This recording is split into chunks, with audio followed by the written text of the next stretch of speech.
Shri Mohan Varghese, PV Anwar മത്സരിക്കുമോ ഇല്ലയോ? താങ്കൾ നടത്തുന്ന ഒരു രാഷ്ട്രീയ നിരീക്ഷണം എങ്ങനെയാണ്? PV അൻവറിന് മത്സരിക്കാൻ ആവില്ല എന്നാണ് എൻ്റെ പ്രാഥമിക നിഗമനം.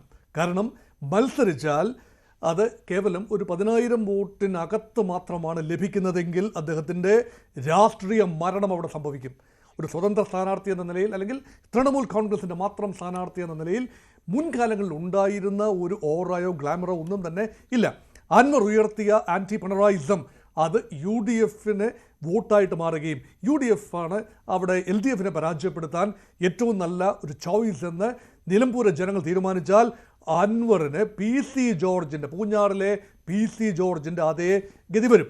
അതുകൊണ്ട് രണ്ട് ഓപ്ഷൻ ഇപ്പോൾ അൻവറിൻ്റെ മുൻപിലുണ്ട്. ഒന്ന്, നിരുപാധികം UDFനെ പിന്തുണയ്ക്കുക. നിരുപാധികം എന്ന് പറയുന്നത് കോൺഗ്രസ് പാർട്ടി കർശനമായ നിലപാടാണ് എടുത്തിരിക്കുന്നത്.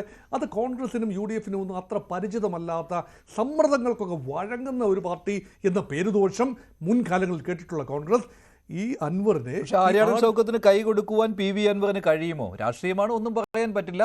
അൻവറും ഈ രാഷ്ട്രീയ ചാഞ്ചാട്ടമൊക്കെ ശീലിച്ചയാളാണ്, അതുകൊണ്ട് കൈ കൊടുക്കാൻ കഴിയും ഇല്ലേ ഷൗക്കത്തിന്? കഴിയും. ആര്യാടൻ മുഹമ്മദിൻ്റെ മകൻ ആര്യാടൻ ഷൗക്കത്തിന് കൈ കൊടുത്താൽ it is a win situation for UDF and Anwar.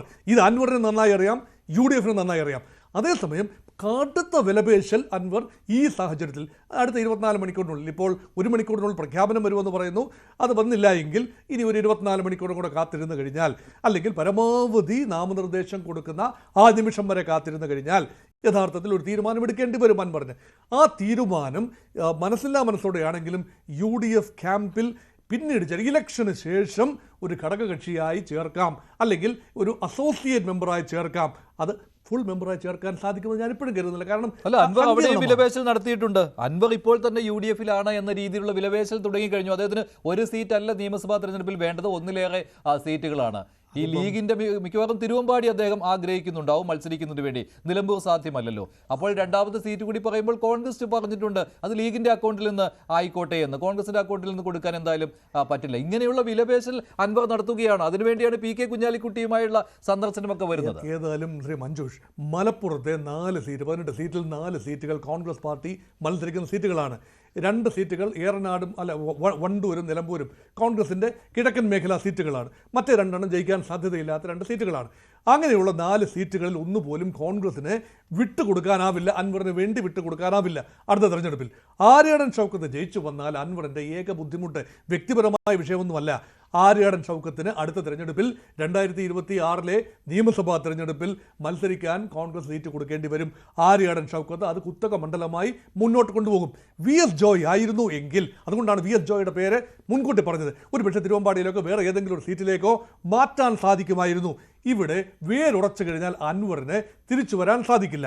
ഇപ്പോൾ വിലപേശുന്നത് ഞാൻ മനസ്സിലാക്കുന്നത് കോൺഗ്രസിൻ്റെ കിറ്റിയിൽ നിന്നും ഒരു സീറ്റും മുസ്ലിം ലീഗിൻ്റെ ഒരു കോട്ടായിൽ നിന്നും ഒരു സീറ്റും, അതിൽ ഒരെണ്ണമെങ്കിലും വിജയസാധ്യതയുള്ള, തനിക്കെങ്കിലും വിജയസാധ്യതയുള്ള ഒരു സീറ്റ് മലപ്പുറം കോഴിക്കോട് ജില്ലകളിൽ എവിടെയെങ്കിലും ലഭിക്കണമെന്നാണ്. അല്ല എങ്കിൽ രാഷ്ട്രീയ അനാഥത്വമായിരിക്കും. അതുകൊണ്ട് വളയ്ക്കുകയും ചെയ്യാവൂ, ഊട്ടിക്കരുത് എന്നൊരു പ്രമാണമുണ്ട്. അൻവർ മത്സരിച്ച് രാഷ്ട്രീയ ആത്മഹത്യക്ക് തീരുമാനിച്ചാൽ പോലും അവിടെ UDFന് എന്തെങ്കിലും കുഴപ്പമുണ്ടാകുമോ? നിലമ്പൂരിൽ LDFന് അനുകൂലമായ ഒരു സാഹചര്യം നിലമ്പൂരിൽ ഉണ്ടോ ഇപ്പോൾ? അത് വലിയൊരു ചോദ്യമാണ്. സ്ഥാനാർത്ഥി പോലും ആയിട്ടില്ല ഇതുവരെ. ശ്രീ മഞ്ജുഷ്, അത് വളരെ വലിയ ചോദ്യമാണ്. അൻവർ 3ാം സ്ഥാനാർത്ഥിയായി തൃണമൂലിൻ്റെ ബാനറിൽ മത്സരിക്കാൻ തീരുമാനിക്കുകയും UDF സ്ഥാനാർത്ഥി ഒരു നേരിയ ഭൂരിപക്ഷത്തിൽ ജയിച്ചു വരികയും ചെയ്താൽ അൻവറിന് പിന്നെ രാഷ്ട്രീയ ഭാവിയേ ഇല്ല. അത് LDF ഊറിച്ചിരിക്കും, UDF അത്യധികം ആഹ്ലാദത്തിലായിരിക്കും. അതുകൊണ്ട് വിലപേശി കക്ഷി UDFൽ ചേർന്നിട്ടില്ല. അതിന് മുൻപ് തന്നെ ശക്തമായ വിലപേശലിലൂടെ UDF സംവിധാനത്തിനെയും കോൺഗ്രസിനെയും മുൾമുനയിൽ നിർത്താം എന്ന അൻവറിന്റെ മോഹമാണ് കോൺഗ്രസിന്റെ കടുത്ത പ്രയോഗത്തിലൂടെ പൊലിഞ്ഞു പോയത്.